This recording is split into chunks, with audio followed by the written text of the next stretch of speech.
been spending some time with my 19-year-old grandson, Wyatt, and we've been doing different projects. He's been helping me with a lot of projects, and I've been helping him with a few here and there. And the other day he asked me, he said, Grandpa, how do you know how to do so many different things? And it made me think back to a commercial, an insurance commercial that I saw on TV, and I always thought it was pretty cute, where the actor on the commercial says, I know a thing or two because I've seen a thing or two. And that's what kind of response that I gave him was that through the years, I've had to learn a few things in order just to be able to get by. And that's the way it is with all of us. Well, my name is Richard Coleman, and I'm the pastor at Shepherd Church of the Nazarene in Lexington, South Carolina. And it's great to spend just a few moments with you today. As we enter the new year, I've been wanting to look at the book of James. James is a very small book in the New Testament. James was one of the brothers of Jesus. And just to think about the fact that James realized that Jesus was God's son, and that James fully gave himself into the ministry of Jesus being God's son. So, you know, if your brother has that kind of faith, if your brother can believe in you, I mean, to me, that just kind of goes beyond so many other witnesses that there might have been out there. But when James started writing after Jesus was resurrected, he wanted to address the Jews that had scattered out of Jerusalem because of persecution and had gone to other areas where the Christian faith was not even known about. And so he wanted to encourage them and let them know that that life could be lived as a Christian even in these other areas. And so he starts out and he says, when trouble comes. And I like the fact that he didn't say if trouble comes. It's when trouble comes, because even as Christians, we're going to have problems in life. Things are going to just happen, and sometimes other people cause it. Sometimes it's just life circumstances, but trouble is going to come our way. And so James is telling the early church, and also he is telling us. He said, when trouble comes, view that trouble as an opportunity for joy. Now that may sound strange to us, but I think if we listen closely to what James is trying to tell us, that if we just kind of look at the things that come along and try to find the good side, how can something good possibly come out of what I'm going through?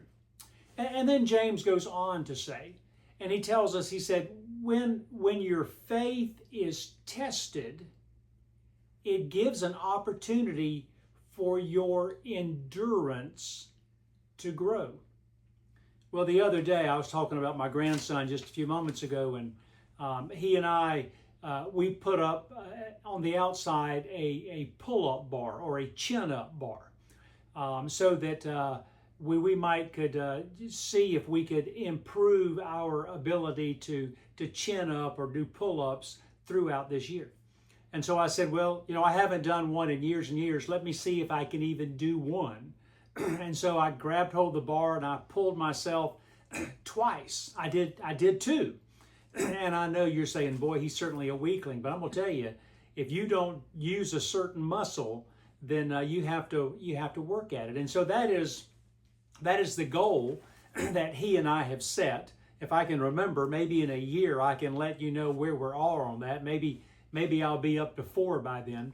But my goal is to try to get out there a couple of times a week and do a few chin-ups. And then as time goes on, I'm hoping that maybe I can increase to 3 and 4, and well, just who knows what may happen. But it's a matter of working through something. And sometimes really all the time, it takes effort. Sometimes it takes a little bit of pain.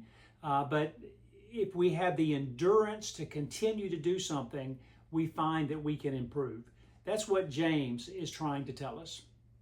And one thing that I've learned in life, I've even seen this written somewhere, but I've also been able to say that I certainly agree with it, is that hardships or negative circumstances that come in our life, that it's 10% about the hardship or the circumstances, and it's 90% about the attitude that we're able to deal with them.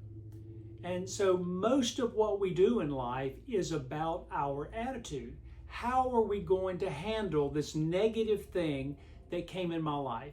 And so many times, if we look really, really, really close, we can find a silver lining in just about everything. And it may not be a silver lining that maybe benefits us, but it might benefit someone else. And so it's important for us. And James is trying to encourage us to take a close look when negative things happen in our life. Tell you just a really quick something that happened to my wife and I the other day, and we tried really hard to make this a positive experience in our life. But we were coming back from vacation, and we were on a 2-lane mountain road, and when a tire blew out, and just as the tire blew out, there was one of these overlooks where you could pull off the little road and look over at a mountain view. And so we were immediately able to pull in to that little overlook. And so I pulled the spare out, and guess what? You got it. The spare was flat.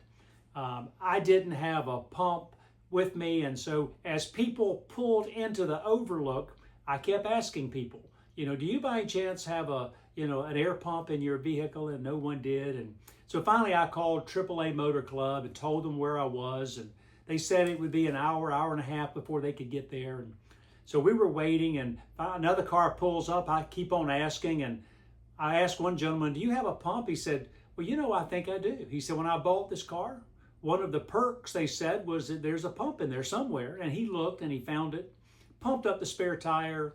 I called AAA, canceled the service, and off we went.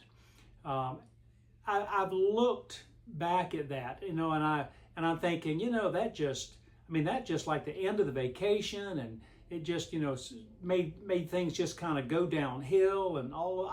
And I thought, you know what? How blessed we were.